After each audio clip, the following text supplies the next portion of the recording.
I know. That was so good. That was so good. I really love his take on everything. Yes. They did very, very great.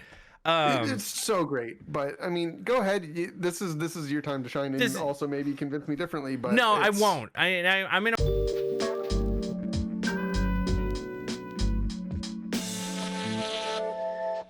I don't know who does intros anymore. I don't think either of us know who do intros for this anymore. So let's just. Do we actually do intros? Do we do intros? Do we just say welcome everybody to Otaku Flavored Podcast? I am Bear. We're here with Jay. How's it going, guys? Yeah. Welcome back as always. We have no idea what we're doing anymore. Completely lost. I know. We're like so good at these. I feel like we're so professional when it comes to getting all this ready. We're like, these are some topics we could talk about. I don't know. Well, I mean, it's the problem that we just had right now. We just had a full conversation, a full like mini cast amongst ourselves, and then we supposed to just like come back in and act like we haven't been talking. I know. It's always one of those things where like I want to be recording everything we say, but at the same time, the energy that we give off sometimes when we're just going back and forth and talking at the beginning is like, yeah, this happened and all this. Oh and, man, I don't know. It's different. Well, also, I'm halfway dead thanks to getting my second COVID shot, so I can actually go outside in the wild again. Same. I got my second one as well, and we are moving towards normality, which brings back a bunch of stuff. Like movies. Like movies, yeah. Like we weren't totally just talking about that a second ago. Not like I was trying to bring us into movies or anything. Brilliant segue as always, Bear. Thank you, kind sir. No, I don't know what. Okay, so for reference point, people are talking about when are the movies going to start opening back up, as if they haven't already in a lot of places, anyways. Yeah. But for people who do want to go out and see movies, there are some stuff that's starting to trickle out, and then there's some stuff that's just like showing like, maybe we won't. I'm surprised that the Army of the Dead is, I think, the one that just came out on Netflix. Yeah. The new zombie big thriller movie. Not like I'm expecting that necessarily to have been a movie theater movie, but it just feels like it's something that almost could have been, / it's like, what is going to be the first big thing that gets people out into movie theaters seats? I think it's going to be Black Widow, personally. Black Widow? Marvel like held on to that. They were basically like, we need to release this before COVID. COVID hit. Never mind. All right, we're gonna wait until after COVID, and now it's finally coming out. And I think there'll be plenty of people who want to go see Black Widow. I mean, personally, I know I do. Marvel movies are better in movie theaters. Personally, I don't know. I haven't seen them all in theaters. I actually, due to COVID, it was the first time that I watched a lot of the ones that I missed out on. So, which is good because I did want to get all caught up on a lot of them. But am I going to go see Black Widow in theaters? I don't know. Maybe. I mean, I personally want to. I know spoilers, but I mean, if you don't know that by now, I mean, but it is one of those, it is a weird one. She is a weird one because this is a prequel. This is earlier on in everything. So is it more enticing to learn more about Black Widow? Is it less enticing to learn more about Black Widow? I don't know. I like Black Widow as a character, so I'm excited to see. Yeah, great, but all my hype for Black Widow died. Oh no. Black Widow. Oh, no. I don't know. I would rather have focused on another character, I guess, for some reason.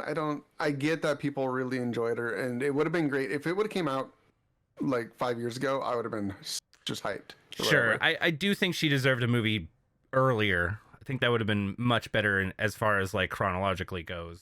And it does make me wonder if I can't think of Doctor Strange's movie, if that's going to be more enticing for some like people like you. Or I'll go see the Doctor Strange movie simply because it's something that's still going on and affects the world and matters in my mind. It's just the Black Widow just doesn't matter to me now because it's like anything that happens in that movie doesn't change anything. It's more like just learning.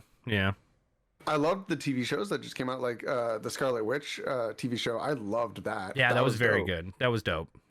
Like give me more of that. Like no, agreed. I actually need to finish what? Or I guess what Captain America and the Winter Soldier or whatever it is. Yeah, that too.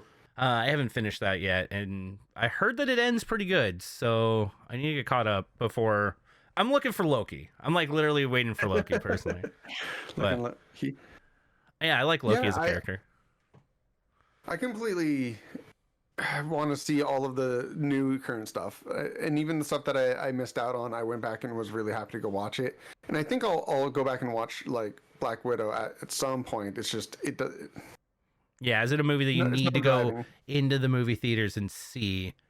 Yeah, it is kind of interesting. I mean, for me, that it probably will. I've already been back to the movie theaters. We went to go see Demon Slayer when that came out. So it is one of those things where, like, I'm already back necessarily. If there's a movie that came out now that I wanted to go see, I'd probably go see it. It is changed. Like, the movie theaters have changed, man. It's crazy. I don't know if they're going to go back to... I don't know if they're going to go back to normal. I don't watch movies movie theaters. Like, that's not a thing that I like doing. I don't like going to theaters. You don't like going with a crowd of people, and y'all eat stuff way too loud. I hate the movie theater because people like you. I feel you are. It's so funny. I actually, now I'm thinking about it, like, communicative eating is something that I feel like Jay inherently doesn't want to have happen while like consuming content or whatever. Like, I don't, how are you, like, I guess around like if we're all eating at like a table for dinner, I'm guessing that doesn't bother you as much as. No, unless there's a lot of times I still want to murder somebody. You're like, stop eating so loud. If somebody's eating with their mouth open, it will drive me insane. Yeah, I avoid most social gatherings in which people are eating.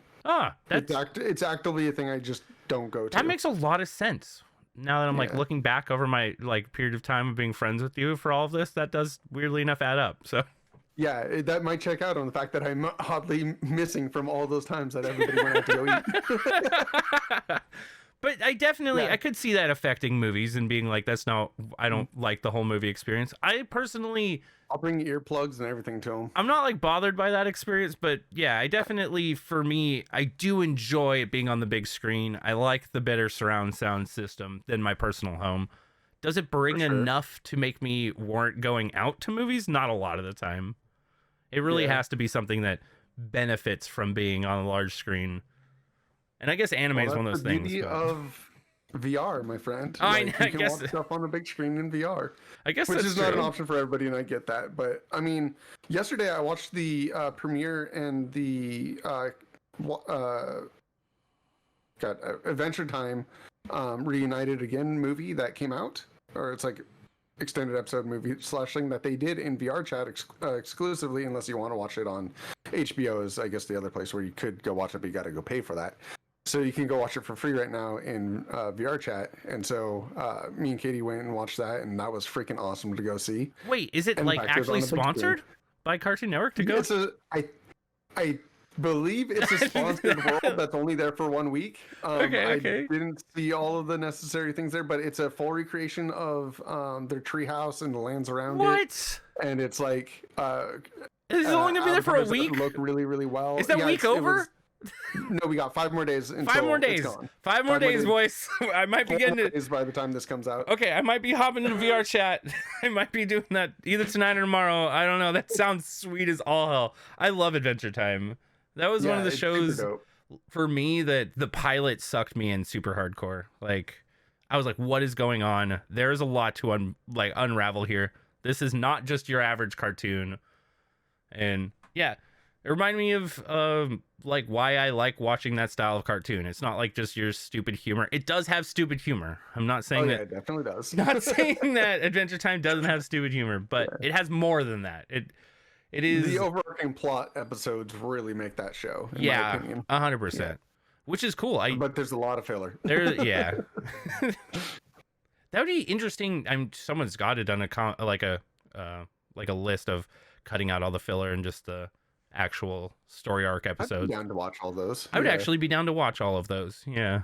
Because that's something I liked about Steven Universe, because Steven Universe had fewer filler and more of the arcing episodes, I feel, than Adventure Time did. Later in the seasons, Yeah. Because like Adventure Time, after a while, I think they wanted to continue Adventure Time because it was making so much money. And it sucks when that happens to your series, where it's making enough money that the creators of it or whoever's producing it or whatever is just, you need to keep making episodes, because if you finish the overarching plot or if you finish this and it ends, we don't get to keep making money off of new stuff, basically. Yeah. Well, Crazy Man Pendleton Ward did leave the production after a while. Yeah. I don't remember what season he dipped on. Taken over by I forget as well, but it was taken over by Cartoon Network after a while once he went off to do his other crazy ramblings. Yeah, once he what is it? He started doing like Cartoon Hangover stuff with Bravest Warriors and Federator and all that stuff. Yeah. Which, I mean, yeah. Makes sense for him. He's like, I'm done, you guys. I'm out. How dare you like my products? Too many people are into it. I'm out. Dude, it's weird. That is a thing, though. I don't know. It is his thing. I was talking about this with someone, I think on the stream on Friday, but basically it's weird how for some people, once it becomes popular enough, it's like, I can't like this anymore. Like, all of you people like this who are, I guess, feel like shouldn't like this, so I'm going to move off of it. Like, I don't know. It's a weird mentality to have personally. Like, all of you out there, anime fans that are like, oh, I can't watch this because it's the popular show. Yeah, basically. Yeah, it hurts. It hurts me personally. All right, don't attack me like this. Like what you like for liking it. Like, if a bunch of other people like it, maybe you have something in common with a bunch of people. I don't know. Maybe it's a good show because a lot of people are liking it. But yeah, I don't know. Or it's shonen and it's actually trash and we all know it, but we're gonna watch it anyways. Hey man, some people like watching trash. I mean, soap operas, a lot of those I feel like are bad, or I don't know. People like digestible content where they don't have to overly think. And if I'm just watching punches and kicks or sword fights, like, yeah, I can turn my brain off slightly, and it doesn't have to be perfect with its overarching story that's pretty bland. Tastes like I don't know, cornflakes without anything on it. It's just pure normie content, but I don't know. You're so used to trying to defend this. Oh, it feels good. Great. I'm so good at defending it, man. I have to do. You think that, but I'm just trying to go somewhere else with this conversation. Hey, man, I have to justify to myself every other day. Okay. And you still haven't watched as many shonen things as I have. I know. Yeah, I've noticed. It's a whole nother thing. Yeah, it's so weird. So I saw something recently that was kind of interesting, and so I was watching a lot of anime basically before 2011, and then I started coming back in like 2016, 2017 to start watching a bunch of anime. And someone compiled a list of like anime and the number of animes that were coming out basically.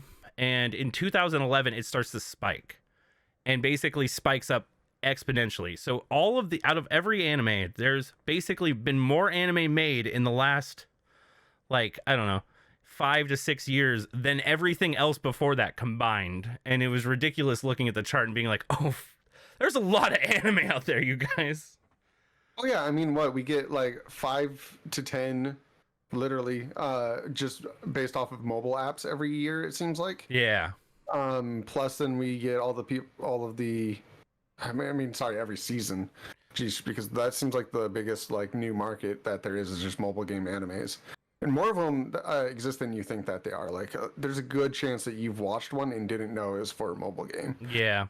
Then there's all the ones that are commercial ones, and then we've got all the ones that are light novel ones, and like, yeah, everything's getting anime now. Yeah, it's crazy. It's insane. It made me realize that those few years that I basically stopped watching anime for, there was too much anime that came out during that time, and I'm like, oh shit, now I'm playing catch up with all of this stuff, and there's so much more coming out now. So it's like, yeah, it's been crazy trying to get caught up on all the shonens I missed while trying to watch all the new shows that are coming out.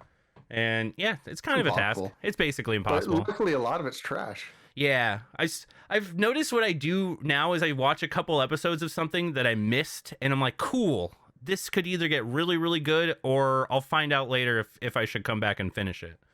So like Gridman right now I'm finishing up because great show, definitely great show. I started Soul Eater the other day. I don't know if I'm going to finish that one, but so far I've liked it. Yeah, I don't know. There's just a lot of them that I'm like, shit, these are like main staples of anime that people know that I've never touched whatsoever, mainly because they came out during that period of time, and yeah, playing catch up to get them while trying to get new anime, basically impossible. I mean, I think it's just best to find what interests you the most and go down that rabbit hole and find the things that you like. Like, just because it's a pillar of the anime sphere doesn't mean you actually have to watch it. Yeah. Or, like, there's just so much out there for everybody. Yeah. Just watch what you want to watch, and go with that. And there should be somebody that's able to recommend you at least something. I mean, that's why, like, I watch just about everything that comes out, but that's because I'm weird. But at the end of the day, like, slice of life stuff is my jam, and that's what I end up finishing. Because, truthfully, there's a lot of anime that I'll never get past episode 3, or halfway through I'll drop out. And I'm not afraid to just leave a series wherever I feel like I've had enough of it. I think that's a good trait to have too, because I feel like that's kind of what I've been getting at with now. Like, I'll start an anime, I'll watch the first like 1 to 3 episodes, and I'll feel, okay, this is something I like. I'm gonna actually finish this. Versus, okay, you know what? Everyone else likes this anime for some reason whatsoever. I'm not getting into it right now, so I'll maybe come back to it some other time, give it another try. But for now, let's go try something else. Like. Which is why anybody who ever comes at me with like, it gets good around episode 20, I'm like, you think I'm gonna watch any amount of episodes? Yeah. Like, if it didn't get good in literally the next one, like, I'm sorry.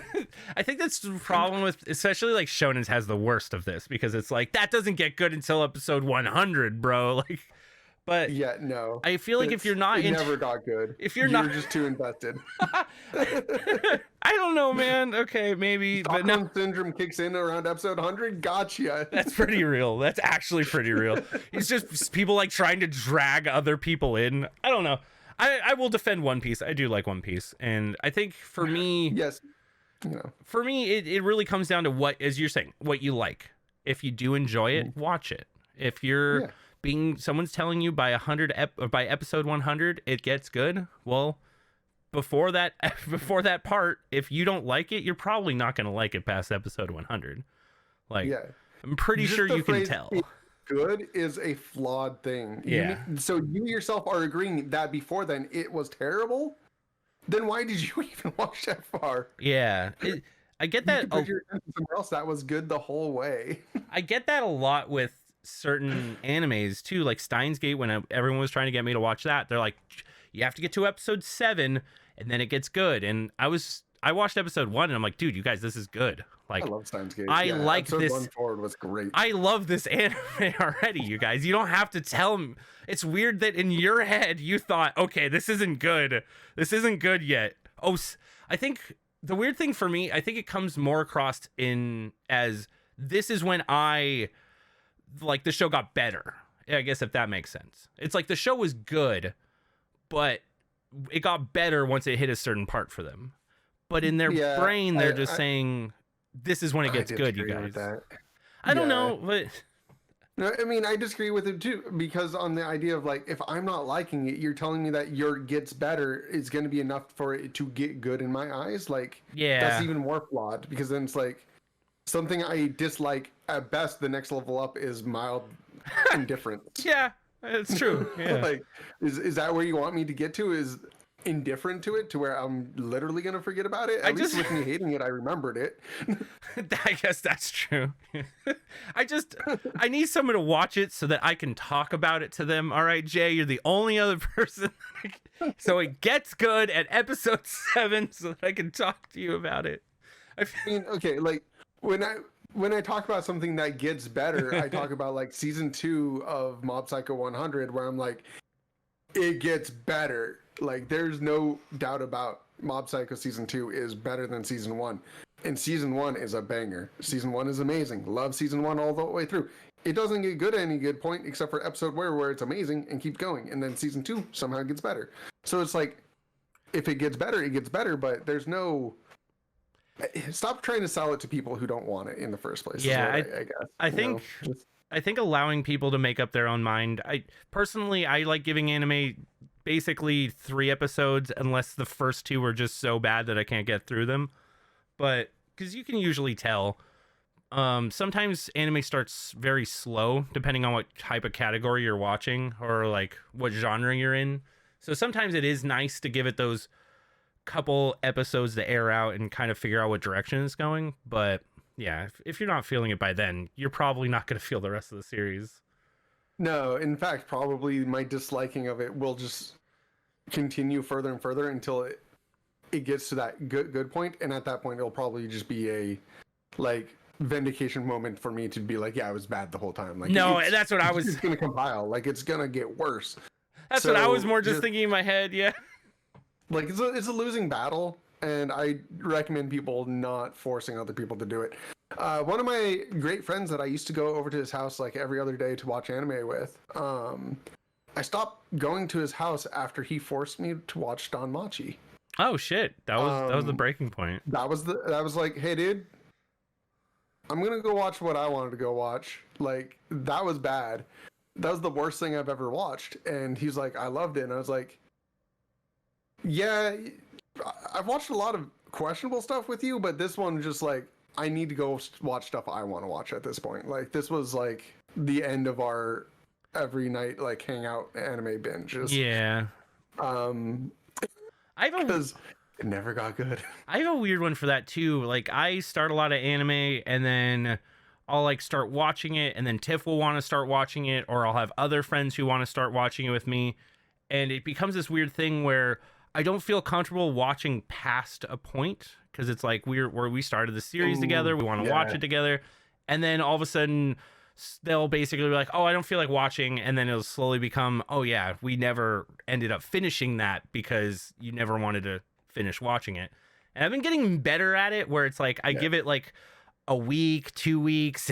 If after a week it's like every time I bring it up it's like no, it's like, okay, well, I'm gonna go watch the series that I want to watch, you guys. Like, so that same exact thing occurred with that friend as well, and this is literally how I stopped watching anime with like friends at all, is because with him I really at the time wanted to watch the mysterious disappearance of Yuki Nakano. Okay, yeah. And we were at episode 3 and we never got around to episode 4, instead finishing Danmachi, and I was like, I'm gonna go watch the next episode of of Yuki Nakano, and he's like, yeah, I don't want to watch that, and it was like, that was also just the extra driving point. And then off in my own world watching my lovely slice of life that I love to this day. I think, yeah, people have different tastes, and I also think there's nothing wrong with watching something together, and then if you do have that feeling where like you've talked about it and you're like, we're gonna watch this together, I don't know, figure it out yourselves. But it is one of those things for me where I'm like, okay, after a week I'm just going to continue watching, and I don't care if you're my friend or my girlfriend or whoever, if you're gonna get mad at me after not watching the series with me because I wanted to watch it, like, whatever, man. Right. Like, we'll figure this out some other time. Yeah. I'm blaming you at this point and not me. Like, but yeah, I don't know, it happens. Sure. It's such a weird sort of like thing where you have friends where you're trying to watch it together. And I think binging anime works really well with watching stuff together. Like, if I'm going to sit down and we're going to finish a series, like that's what we did with Rent a Girlfriend recently. Like, my friend came over and we sat down, we started watching it. We watched the first 3 episodes or whatever. He's like, I'm going to be back tomorrow. Do you want to watch the rest of this? And I'm like, yes, I want to watch the rest of this. So come to think about it, that's the only way I've watched anime with people since then, is binged it with people. Like, that's what I did with Made in Abyss with you, and I've done with a lot of other people, is like, if I'm going to watch something, binge it, or I'll start episode 1 with them, and then I'll just leave them alone to be like, you watch it when you want to watch it. Yeah, and then we can come together like every once in a while and be like, hey, I'm on this episode. Oh, you're past me. Do you want to come watch the older episode with me? That's kind of like where we've become with One Piece, and that just, I think, works the best. Yeah, I think because anything after a certain amount, like, it's, dude, especially if you have a new friend, like we have a new friend who just started One Piece, and it's like, I'm not coming back to episode 120 to watch it with you all the way up to episode 800 where we're at. Just, I'll come back every once in a while. Like, there's no way I'm doing this a second time, even though one of my friends has done it. Yeah, he has done it a second time. Dude, straight up. Well, holy shit, man. That is something that after getting used to watching non-shonen anime, it's so prevalent in shonen. Like, we're watching fucking My Hero Academia, and like the first 5 minutes are like, this is what happened last time, and I'm like, god damn it, that's right, this happens every fucking time. Like, I mean, the meme last time on Dragon Ball Z, the next or this time next time on Dragon Ball Z, last time on Dragon Ball Z, those were half the episodes. That's literally that's why those are meme. Oh, it's so bad. It's like, did you think I forgot? Like, you realize I watch other animes that don't do this. Like, they probably have more complicated stories than you do too, which is kind of sad now that I'm thinking about it. The Shonen's the one that thinks like, you guys, I'm sorry. This fight that happened last week, you can remember it now. It's like, well, they know people who watch shonens need that attention. Damn. Yeah, it makes me feel bad about my life. That's all my whole life decisions have led up to this moment. I know there's definitely. I do want to say though, just in general, like wrapping up, like pillars of anime stuff is like not for everybody anymore.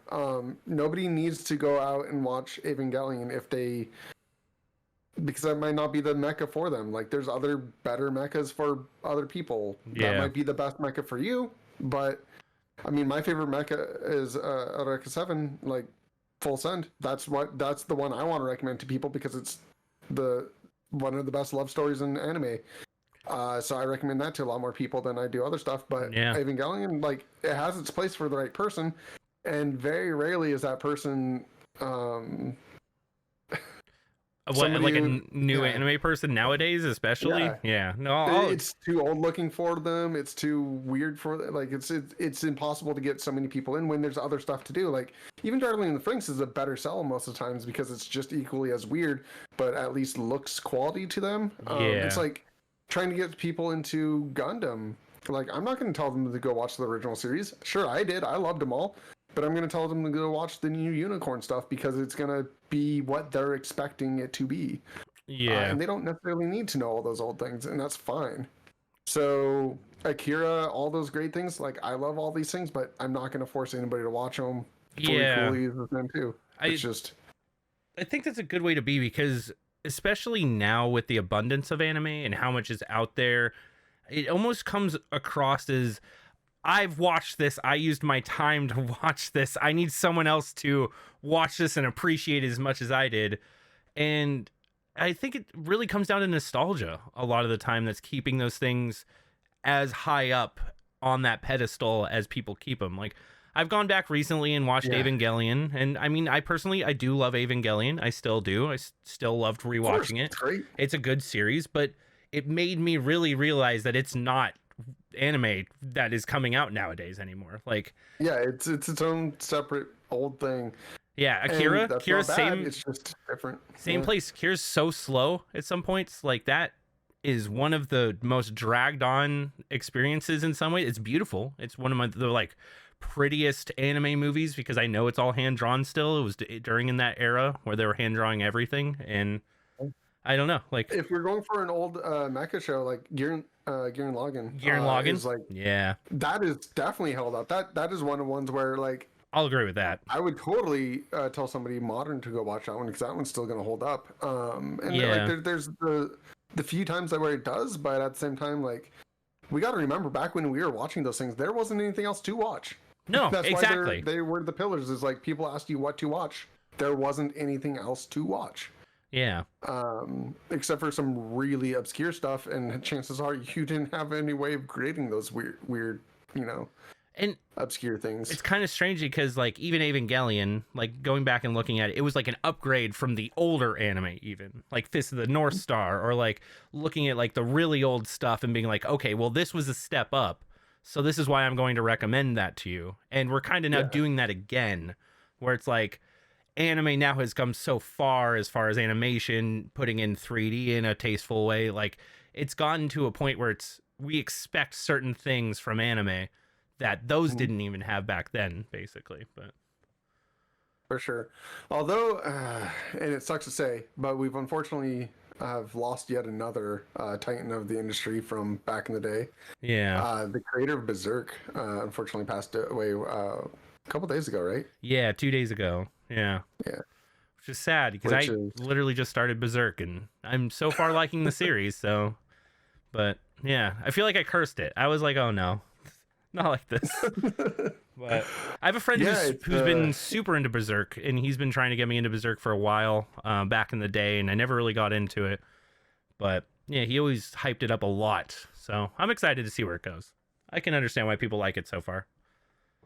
I'm surprised on how old it is and how the fact that it was still airing. I was surprised, or not airing, but being published. The fact that he's not done with the story. I was surprised to hear about that.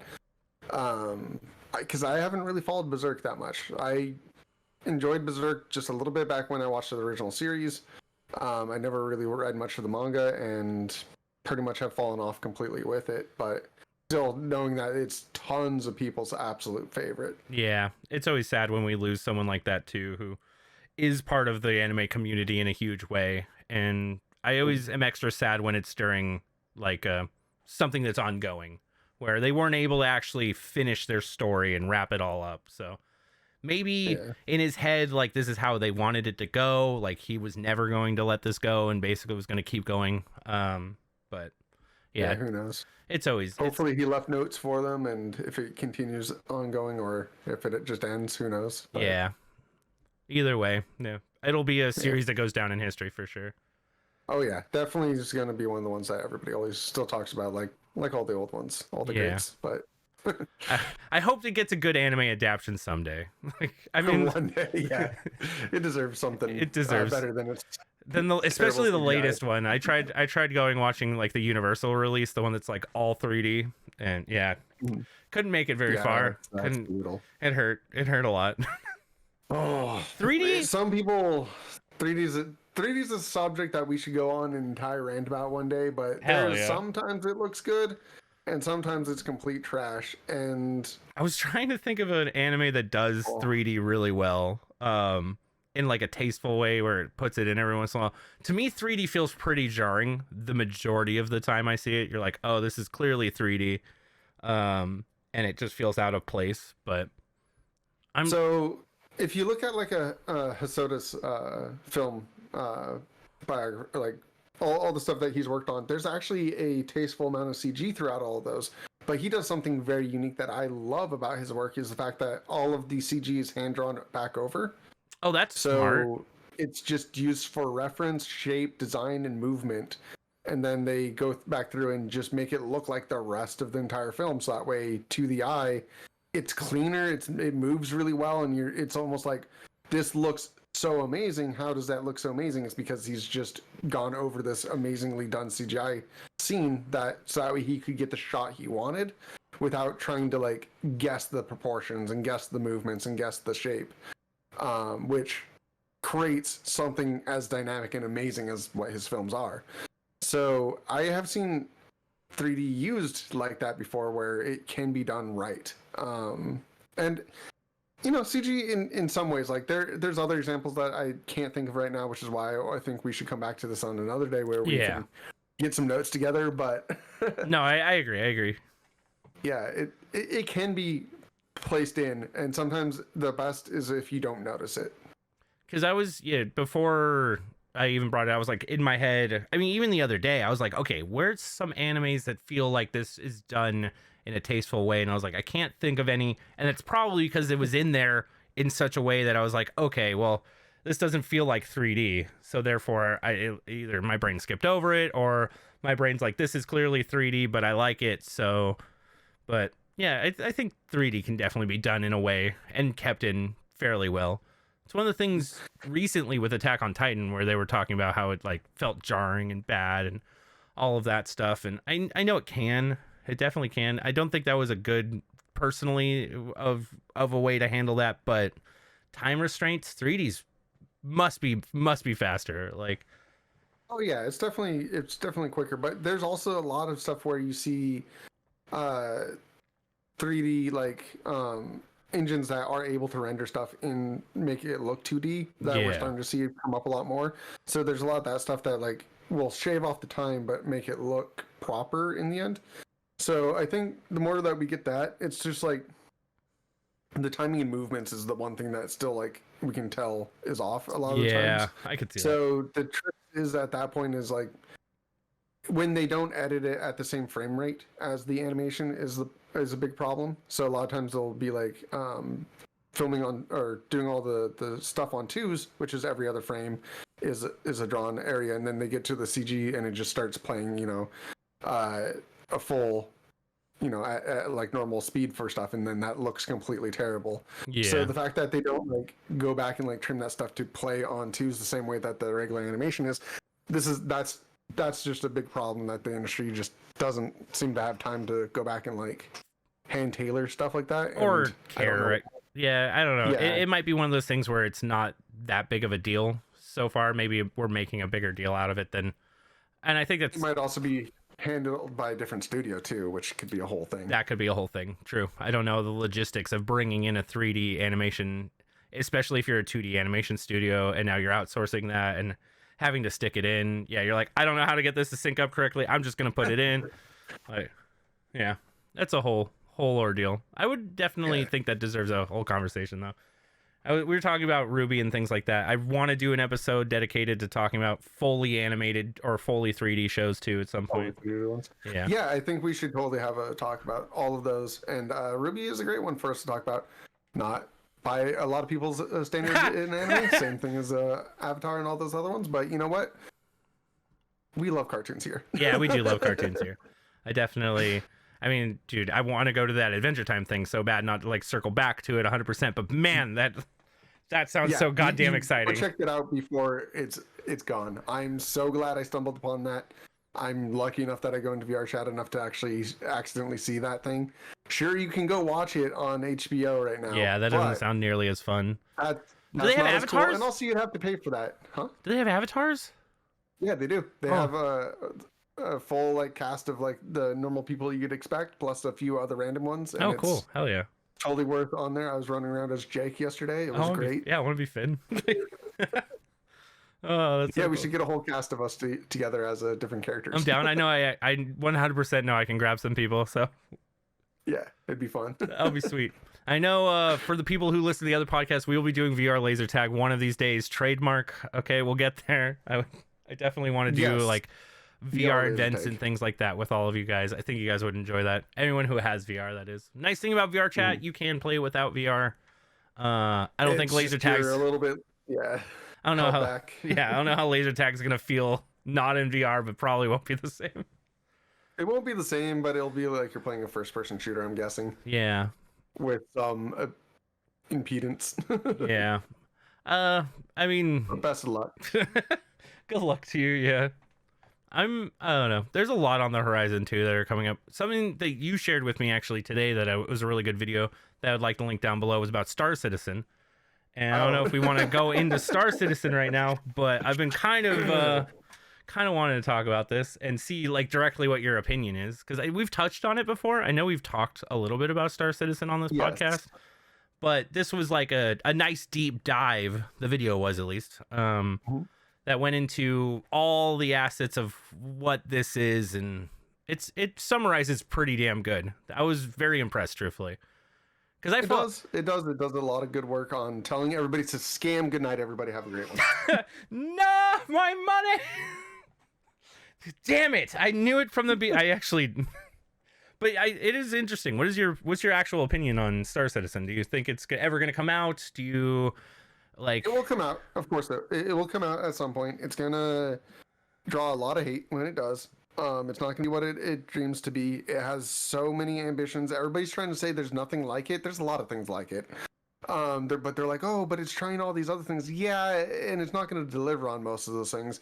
It fishes people in a very predatory way, which they do cover in that series a little bit. Yeah. And I just disagree with so much of the modeling and making of this thing that I don't want to be a part of it, even when it does launch. I think by the time it does, there'll just be something else that comes along and says we can do that too, because technology every year is getting better for these games. We're gonna run to a point where Star Citizen isn't ambitious; it's just a game. And by that time, it's the newer games that are coming out aren't gonna be hindered by the then 20-year-old technology that Star Citizen is trying to be built on. Like that. at that point, it's too much stuff is going to have changed by then. Yeah. I don't know.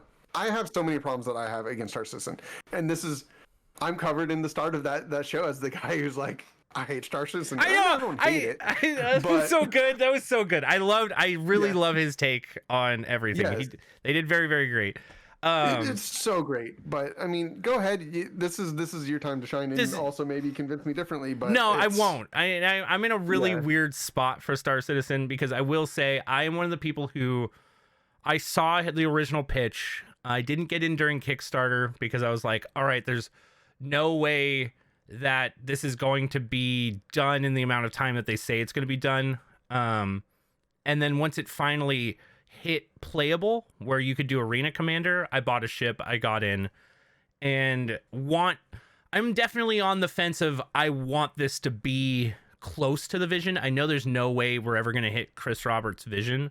I've played his other games. Freelancer is the one that brought me into his camp personally, where I was like, oh shit, this guy can make fun games.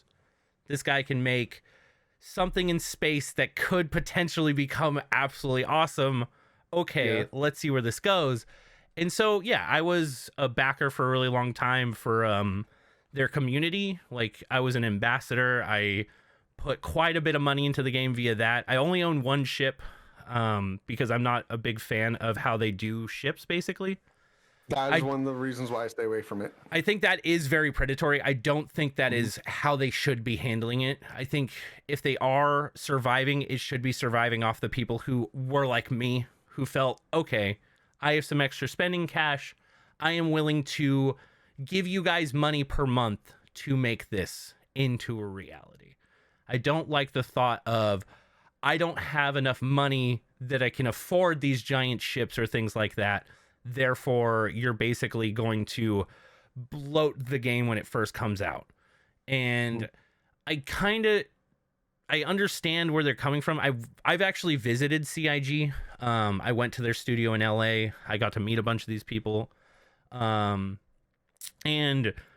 they definitely, it's so weird because it doesn't feel, when you're there, when you're talking to everyone, it doesn't feel like they're trying to scam you. They're all so goddamn passionate about what they're doing. And that's the thing that kind of sucks, because it's like, I want this to come out. I've been in this for so long now, and I'm going to be in it for so much longer. And I just want it to come out. Like, I just want there to be a game there that's more than one solar system, or that's an actual playable single player game. And I want it to grow into at least a semblance of what they talked about, because that was the big thing, was there wasn't a lot of space sims that were actually had the sandboxy feel other than EVE Online. I don't know if you played EVE Online. Yeah, played EVE. Okay, yeah. So I played Elite Dangerous. Okay. I've played quite a few other Star Pass games. So the big thing about EVE Online is it has that sandboxy feel. You can do stuff. I've had some instances in that were pretty neat. I think it's called divergent gameplay, is when you, like, it's basically just gameplay that happens via players doing things together. And in EVE Online, the first time it ever happened to me, I was mining in some random space. These guys came out of nowhere. They're like, yo, we own this space. You owe us money. And I was like, oh, fuck. All right. Like, don't destroy my ship. They were basically pirates. They took a bunch of my shit and ended up blowing me up anyways. And I was like, okay, this is pretty real. And then from there, I started joining groups. I started going and doing freelance, like PvP, going on like missions and stuff. And it felt very like, you can't just make this into the gameplay loop. Like, the gameplay loop isn't just, okay, go to point A, like World of Warcraft, basically, where you're going to the next dungeon, you run the dungeon like 50,000 times. Not to say that's not gonna be in Star Citizen or in these games, because it is. Of course, there's that, you have to have a way to make money for the most part. But one of the first things that happened in Star Citizen for me, and that like solidified, like, damn, this could be a real thing, was I was on a ship, and some guy mining had just come out, and I was walking around, and I didn't have a ship that could go mining. And he basically was like, hey, you should hop on my ship and we can go mine some stuff. And I was like, okay, cool. So I got on his ship, we flew around, and we got there, we started mining some stuff. Pirates, this guy who's basically being a pirate, showed up onto our side and was like, give me the ship. And we're like, no, like, don't give me the ship. Or the guy was like, yeah, no, I'm not gonna give you the ship, basically. I was like, okay, like, what's going on? And he's like, run to the front and get us out of here, because I was the closest to the front of the ship, basically, and I had never flown that ship.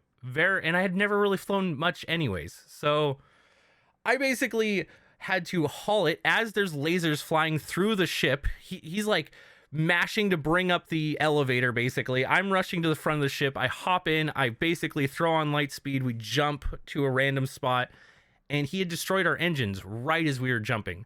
So we basically jumped and we started floating around in space, and we were trying to figure out, okay, what are we going to do? Like, how are we going to get out of here?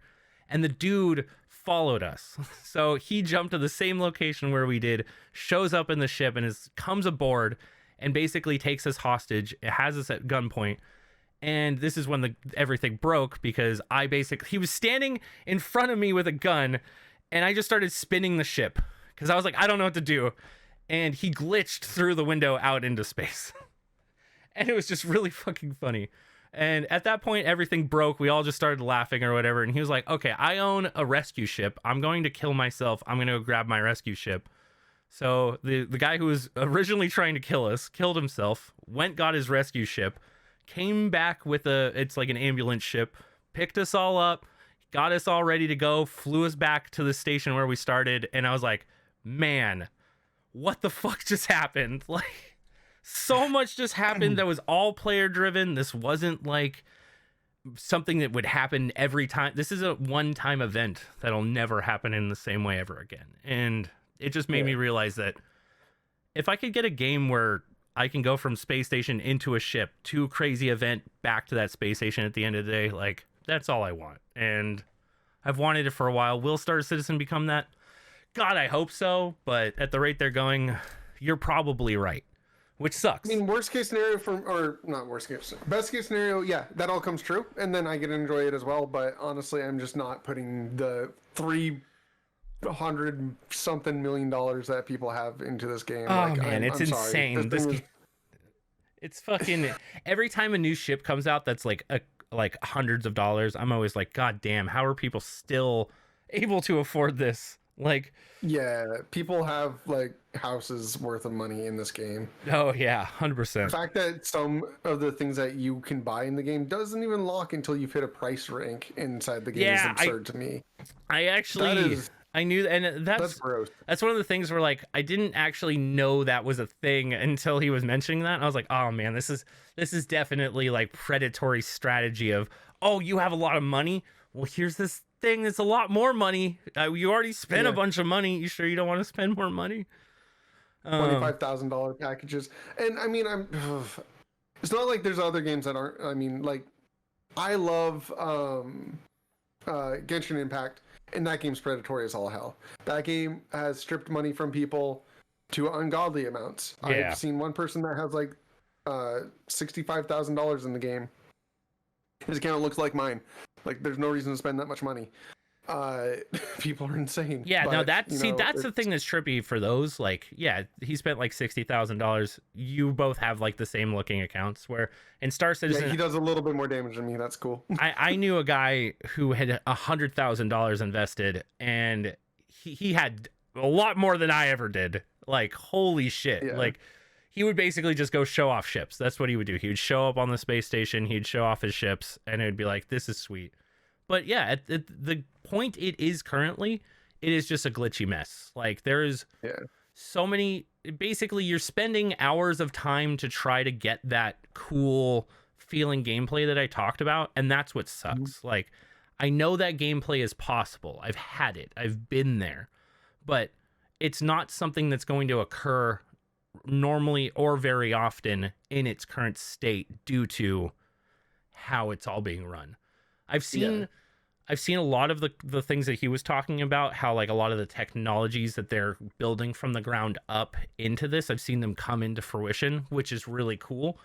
I remember playing Star Citizen when everyone was getting 1 FPS because it was tied to the server, and like no matter how good a computer you had, it was just a slideshow and absolutely terrible. And just getting over a lot of the humps that they have to get to the point where they are, like, it's pretty amazing. And it is pretty cool how detailed they want it to be, which then sucks because me being a gamer, part of me is like, I don't care. Like, it doesn't have to be a perfect sim. Like, I know you want it to be, and I know you want it to feel this is a place to escape. And that's like Robert's biggest vision, I feel, is making basically the ultimate game, the ultimate space sim, basically. And now going even further. But if you had just reeled it in a little bit and stopped a little bit earlier and been able to handle some of the stuff, like, I don't know, I'd be probably happier right now. I haven't played in a long time.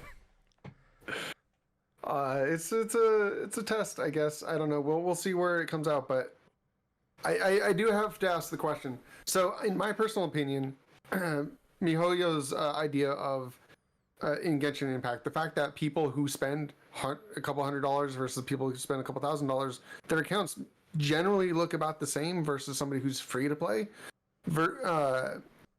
I prefer that in a lot of ways because it makes it feel like you spending money in it is like a complete you thing, and the fact that it's not PvP, it's PvE. Everything about it is like you don't need it. There's no reason for it. There's nothing that you're going to get out of it. You can beat the game completely free to play, or wherever you're comfortable spending at, and everything is just basically the same with you just having like one or two extra little like small things that are inconsequential. You're not going to struggle out the game at any point in time unless you're playing mobile. Versus something like Star Citizen where it's like, no, I can spend $25,000 and have an entire fleet. Yeah. Like, there's literally like a almost insurmountable difference between the two. Like, you starting off are not... you getting that entire fleet could happen if you're willing to sink your entire life and time into it, or just spend $25,000. Like, yeah, and it is one of those things where right now no one really knows how long it will take to get that fleet. That's like one of the big things is, will it be like, are you able to scam your way? Are you able to do something that gets you that fleet quicker if you actually know what you're doing or anything like that? Is there a way to, maybe, like, basically, is it just going to become a time sink where you're having to save a ton of money to get this fleet? And at the end of the day, yeah, the reasoning behind it, from what I knew when they first were doing this, is because they want the persistent universe to start out in a way where it feels like it's already been alive for a bit, if that makes any sense. And that sucks that the people who are spending money get to be the ones at the top that that are the ones on the nice spaceships doing all the cool stuff at the very beginning of the game because they spent money to be able to get there. And I don't know. I kind of understand it from the point of, you don't want every single person to start in the starting zone in World of Warcraft on a brand new server, basically. Like, they don't want the whole thing that happens on, like day one of, like, when Classic launched or when World of Warcraft launched back in the day, and you have hundreds and thousands of players in the starting area farming the first starting stuff, making lines and queues and whatever it might be to go kill that one thing so that basically they can progress to the next spot, where you'll have a ton of players who already have a ship or are already able to skip further in. I don't know. I don't know if it's a good or a bad thing. I think it sucks that, personally, I think the people who are spending a ton of money are ruining the game for them. That's how I look at it. I do see that a lot too, yeah. I want to earn that ship. I don't want to, like, I can't wait for the first time where I go into a Starship dealership and I'm like, oh man, I saved up enough money to sell in my old ship that sucks and go up to a 3-seater that can now fly me and my friends. Like, that's going to feel really cool. That's going to feel great. That's actually something, as much as I didn't like No Man's Sky and still don't, that was actually a part of No Man's Sky that I did enjoy. The fact that I was like traveling through the universe, and eventually I bought my first like $3 million dollar ship, and I was so stoked and happy about it. As much as I don't like No Man's Skies, I have a absurd amount of hours in it. I need to try that game. I actually have it. I haven't played it yet, but I will play it with you despite my dislike. I feel like it's gonna happen with Star Citizen if it ever does come out. You're like, yeah, I'll buy you a ship, Jay, all right? And then you'll be forced to come fly with me. Yeah, but, so that proves my, like, I will play those style games because I want a good one really so badly that I will play something as terrible as No Man's Sky. Yeah, they have so many things that they've talked about on the roadmap that they've shown, that like concepts for Star Citizen, that's what made me fall in love with it and made me really enjoy the game. And what solidified me was the community and the developers. Like, I got to meet them, I got to talk to them, and then the thing that's made me hop out of it is it's just, I kind of understand why development isn't usually so forward. Why development for video games isn't like you can go check it out every single day. And it reminds me of early access, but this is like early access to an extreme, because we're basically watching a AAA title early access. And not to say that they're like, this is like this is literally early access. Like, a lot of early access games are basically you're just paying for a beta. You're paying for a fully, like, a game that is playable. Like, this is the game. You're not going to get too much more than this. They might improve some stuff. Where Star Citizen is, like, so bare bones, so from the beginning. Like, remember when, like, Arena Commander came in and became a thing, and that's when I bought in. Because I was like, I'm not buying into your game until there's a game. Like, I gotta at least be able to go play that. And then the PU came out, and I remember flying around basically nothing. There was like nothing to go do out there other than fly your ship in nothingness and maybe talk to a couple people on the space station. And it has come considerably far, like, from when I started. But that's 9 years ago. That's a long time ago. I remember the multiplayer when it first came out for first-person shooter. It sucked. It was bad. It was, like, really, really bad. I don't know how much it's improved. It's a little bit better. Last time I played, it was actually fun, which is a plus than when I first played. There was still, like, latency issues, but yeah, last time I went to go play Star Citizen, they had enough in place that I could do basically missions where I would spawn in, I'd buy a gun, I'd get on my ship, I'd fly down, I'd kill a bunch of people basically that are, like, down inside of this one area, and then I'd fly out and collect all their bounties. And it was cool that was in place. I haven't played since there's been actual player bounties, which is something that got me into the game originally. Yeah. I'm a huge Cowboy Bebop fan. I want to live out my Cowboy Bebop fantasies. So in space. Okay. I want to be a bounty hunter. All right. I get this, but, like, Elite Dangerous already solves like 99% of these problems. The only difference is the fact that you can't fluidly go between all these spaces. It all loads in and out, and is like plays like a traditional game. But at the same time, despite all of that traditional game stuff and its limitations, it still gives and delivers on all of the same aspects overall. Yeah, for me, I think Elite Dangerous was hard to get into just because of how large of a world they gave you. Because I know it's like a 1-to-1 scale of the Milky Way. Yeah, which is like insane. Like, I don't know. Isn't that what people want with Star Citizen? Except for more? Like, they want Elite Dangerous times 20? Like, I don't know if they necessarily want, like, Elite Dangerous. Like, personally, I don't want too large of a scale. I want a game that I can feel like I can go and explore it enough, if that makes sense. Like, the Milky Way, I'm never going... There's going to be so much stuff that's unexplored forever.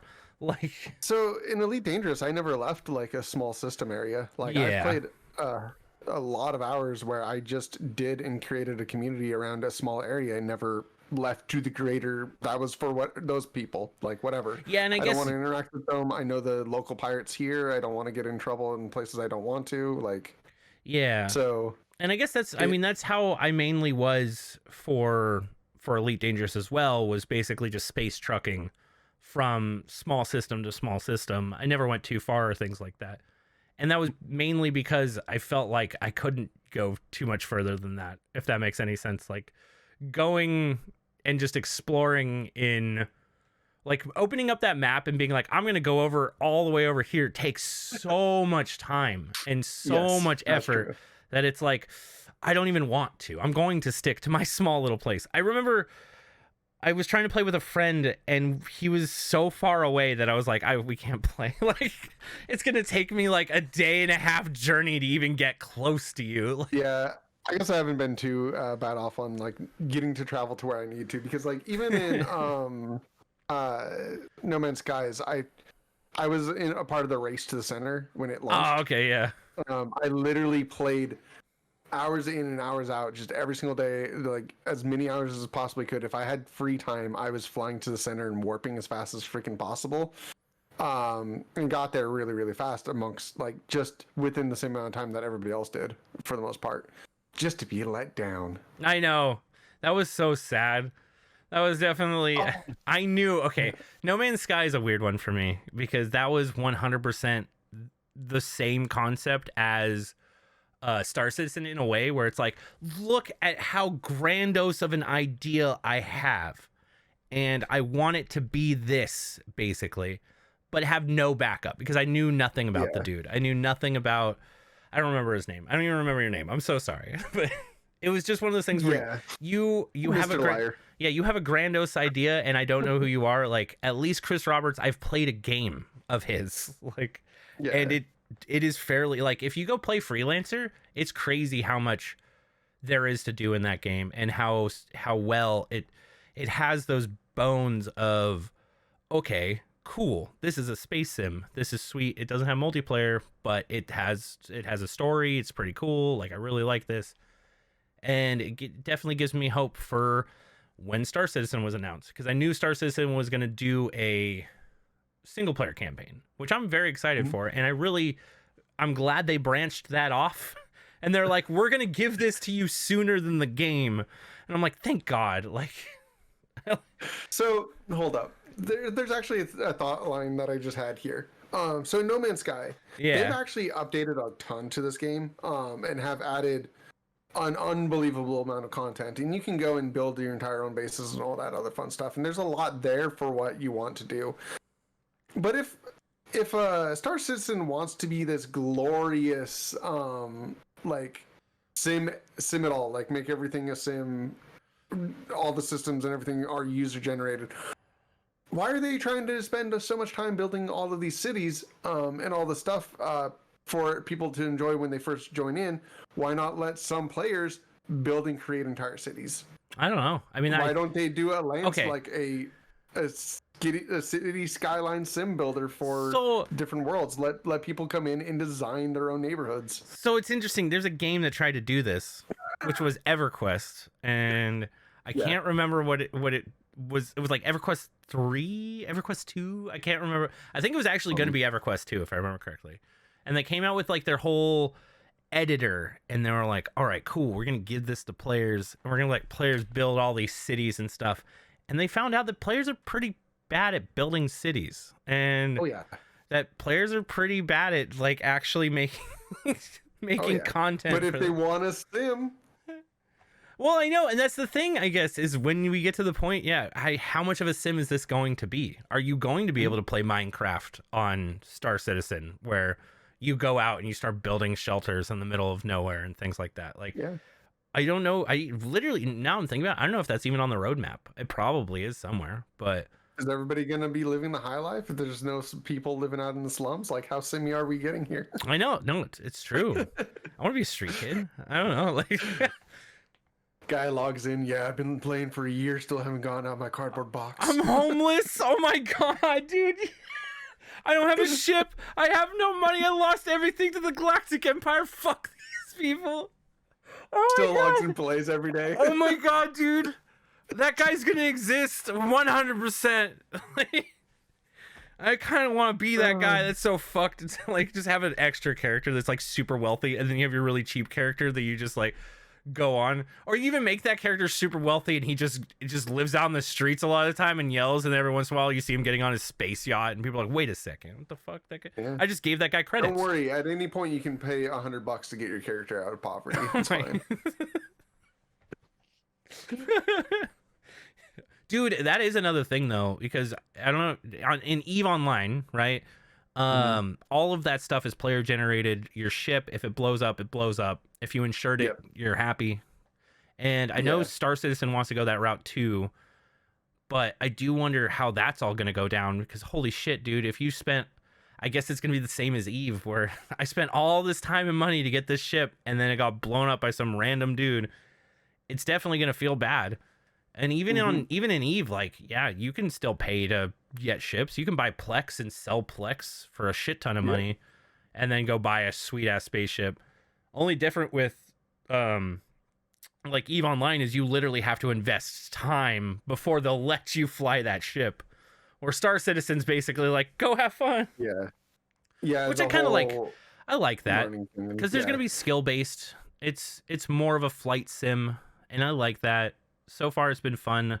I remember during the Arena Commander eras, like, I had an Aurora, and I was always like, my ship sucks in comparison to all these other people. And then I was flying enough and playing against kids, and there was this one kid who joined one time and wrecked every single kid in the same exact ship I was, and it made me realize I just suck at flying. Like, it's not that my ship sucks, but fuck, I am definitely not as good at flying as this other kid. And I do think that's going to be a cool aspect. Even if people are spending a shit ton on their fleets, you might have that ace kid who, yeah, is so goddamn good at flying his Aurora or his, like, I don't know, any of the starter ships, the Mustang or whatever it might be. And he's just taking down your $100, $1,000 ships by flying around them way better than they can. Yeah, which is cool. I think that's a interesting thing that only Star Citizen's really going to have. I mean, Elite Dangerous too, kind of, but... Is there can be VR support for? So they originally they were going to do Oculus because Facebook was throwing money at them. Boo. Yeah, I booed at that as well. I don't know if there's anything anymore. I haven't heard anything on that front for a long time. My personal guess is that it's just going to be, yeah, it's either going to be tacked on later or it's going to be something that people themselves in the community get working. Yeah.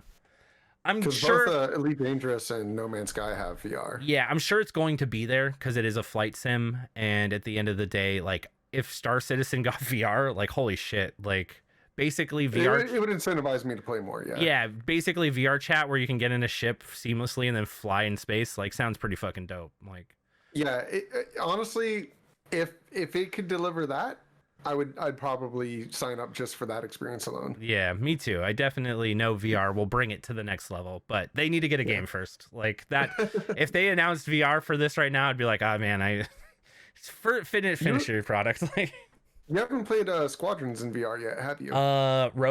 Star Wars? No. The Star Wars Squadrons. I haven't. No. Oh, that's so good. It's fun in VR. Yeah, I played it regularly. It has training wheels, but it's not that bad training wheels. Yeah, that was the big thing for me where Squadrons felt like it couldn't figure out if it wanted to be like arcadey or a flight sim. It was like, I'm gonna be in the middle, and it's like, then you just ruin both of those. Like, but for sure. But I mean, so many people with VR are afraid to take off the like training wheels for people because they're afraid people are gonna get sick. So yeah, very rarely do you get a game that just says have an experience, or let you tailor it to whatever one you want. But I also get where in Squadrons it becomes unfair for people. Oh, in VR, you take off the training wheel. Yeah, competitive games where you take off the ability for like one person, no limiters, just you turn at the speed you want to turn, versus people that need to like go eat like. That person that goes slower is going to get shot. Yeah, so, no, like, I guess that makes sense. Why they had to do it? Yeah, because I'm over here just like braking and flipping around as fast as I can, and I don't know. Yeah, someone over there's just losing their lunch if they tried to do that, and then, I don't know. It's always weird. Competitive in VR is a strange thing to think about because I think it only makes sense when it's the realm of people who can handle anything. Like they're like, all right, full non-training wheels, go for it, have fun. I can't remember the name of the game, but it's an Oculus exclusive. And it is one of the best VR multiplayer games I ever played, which is it's basically like Tron. No, not Tron. It's like the thing from why can't I think of the the name, but basically it's 2 nets on each side. You float around in space. You can grab onto objects. You have like a ball, and you're trying to get it to the other side and throw it into their net. Okay, and that sounds fun. It's a lot of fun. It's very simple, very straightforward, and it is a lot of fun. I want. Oh, it's Ender's Game. We're Ender's Game. Oh, that's dope. Yeah. I want to try that. I love that we got into VR again. Yeah, we always do. I need more than anything. What I want and what I would love is a good VR mech game. Oh, give me right. Like spaceships are cool and all, but mechs. That's where I want to live at. Is give me a mech game, dude. I want to. I want a full mech game. Let's talk about this for a second. Why are all the mech games getting bad? Like, where's your good mech games anymore? Right? Like, Mech Warrior was amazing back in the day. Like, that would be so good in VR right now. Are you kidding me? The full first-person cockpit with all of that shit? Holy shit. Or, Steel Battalion? Like, dude, you guys kidding me? Yes. All the way. There's that one that had that companion, that like 3 different factions, that campaign that you fought until the end of it. Oh my god, why can't I think of it? Or something like Chrome Hounds, yeah. I loved Chrome Hounds. I used to play that all the time. Me too! Gave me VR Chrome Hounds. Oh, holy shit, dude. I had some hacked out content in fucking Chrome Hounds. That game was so crazy too, because like you would have the 3 factions, there would be like these crazy boss battles you could do. And I don't know, that was a good game for what it was. Oh, wow, yeah. Chrome Hounds was my shit. Unfortunately, there's so many hackers on it after a while that I just stopped playing. But, dude, yeah. If there was an actual good, like... What was the last Mech Warrior to come out? Is that franchise just dead? Because I know, like, what, Battletech did the first, or did the, like, turn-based thing, and they went that whole route. It does make me wonder who has that IP currently and why they're not making a first-person VR mech game. Why isn't there a first-person VR Gundam game that I can think of off the top of my head? Imagine if we had a space sim, but it was in the Gundam universe, dude. Hell yeah. Holy shit. I'd run around in Zaku all day. Dude, that would be so sweet. You could have the factions and everything. Yeah. Oh, man. Dude, mechs are, I feel like, so looked over. One of the coolest games. It's so sad. One of the coolest games I played when I was in Japan was a Gundam game that was basically like a dual joystick Gundam game. And man, it had I didn't know there were so many Gundams. That's when I realized as a kid I was sheltered from Gundam, because I was like, what the you're like going through and you're like, these all look fucking sweet. I don't know any of these. I was going through too and I'm like, where's Wing? Like, where the fuck? I don't even think Wing was in that game, if I remember correctly, too. I was like, what the fuck? Man, no, that's what I want. Yeah. More than anything, is a good mech game. I would love a good mech game. I know there was someone working on one for VR, and I can't remember. I played a good turn-based mech game recently, but there needs to be more actual, and that one's called Phantom Brigade, I think, the turn-based one. It's very good. It was a lot of fun. But yeah, there needs to be more Mech Warrior style mech games. Those back in the day I played so much. Like, they were some of my absolute favorite, and even the standalone campaign in those were really good too. Yeah, those were actually pretty solid. Yeah, totally agreed. And it's weird to think that they just died off. Like, wait, where did we go with those? Yeah, weirdly enough, I think Mech Assault was a step in the wrong direction.